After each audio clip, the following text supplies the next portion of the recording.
welcome back to my channel. Today I'll show you how to paint a winter landscape painting and sunset on a castle. The watercolor techniques, wet in wet, and hope you'll enjoy the process. If you like my video, please subscribe my channel and please watch my full video. You can see I already draw the outline of the castle and the houses. Now I start painting the sky with vermilion hue and yellow ochre.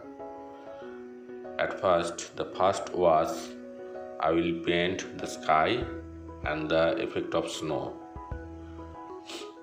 I am using 220 GSM handmade paper, and you can see my dirty plate on the right side. Painting the sky, first wash with more yellow ochre because it's sunset time, so little red and yellow in the sky. After that, I will paint some clouds with French ultramarine and orange, and the painting of snow. I left some paper white because snow are white, so I left some paper white so the snow effect, but it's sunset time.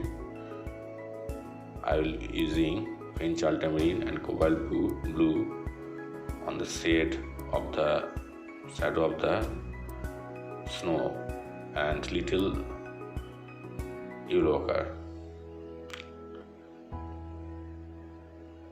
This is very fun painting, and watch my full video and have fun. Thank you for watching my video.